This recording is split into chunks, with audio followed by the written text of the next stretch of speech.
Ready to love sex?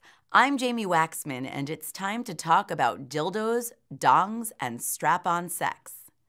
Before it was called pegging, strap-on sex was something that some men and women were eager to learn. In fact, back in the day, even when people thought strap-on sex was just for lesbians, heterosexual couples were actually enjoying it too. So much so that a video called Bend Over Boyfriend was made. What do you need to know before you engage in strap-on play?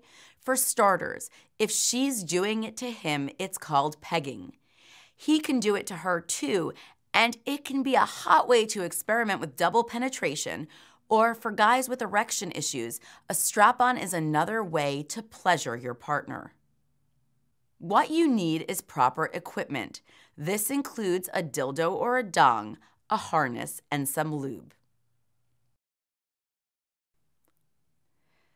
Dildos are phallic-ish, or non-phallic insertable objects that may or may not vibrate. The difference between dildos and dongs is dongs have balls. Dildos don't.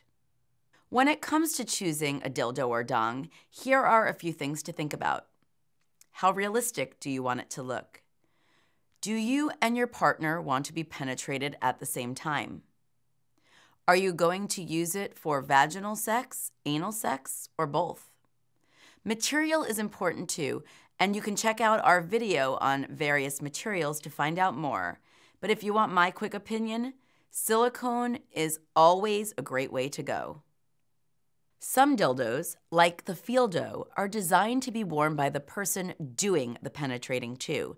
The bulb is inserted in the vagina, or you could try it up your bum.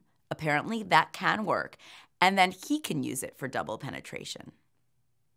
When choosing a dong for your harness, make sure it has a flat back so the balls can stay in the O-ring.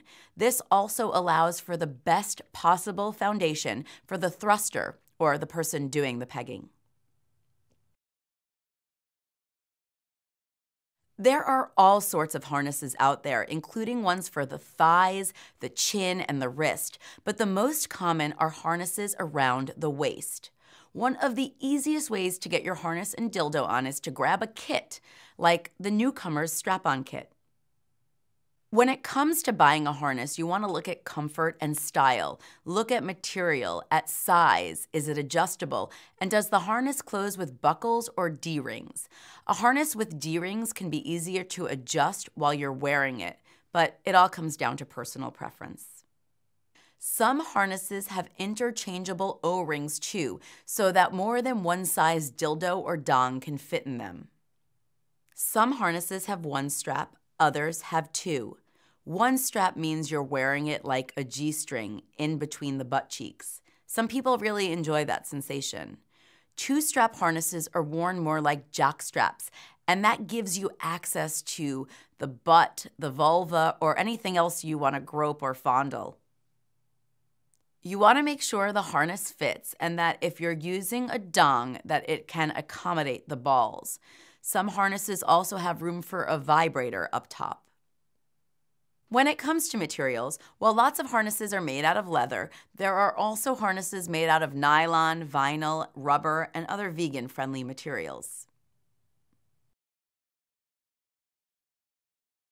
If you're going in the butt with your strap-on play, you want to make sure you lube up and start slowly.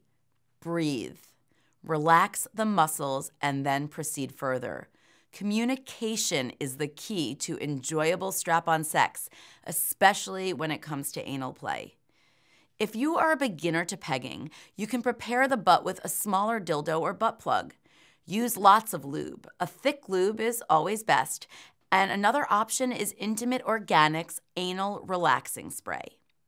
One of the best positions for strap-on sex is doggy style. This way you can see what you're doing and where the dildo slides in. Remember, when a dildo is in a harness, it's like a phantom limb. You may not realize where it begins or ends, depending on if you're doing the giving or receiving. And that can mean that sometimes the person taking it in takes way too much in. And if you're pegging your guy and he loses his erection, it's not a big deal. Sometimes it just means the pelvic floor muscles are relaxing. Strap-ons are a great addition to sex play. Some people use them as part of power play or playing with gender. Whatever you decide, pegging is definitely one way to spice up your sex life. If you want to know even more about harnesses, dildos, or dongs, check in with any sales associate. You can always email me your questions and feedback at askjamie@pk.com, and I will get back to you. Arming yourself with information before you buy ensures that you will love sex even more.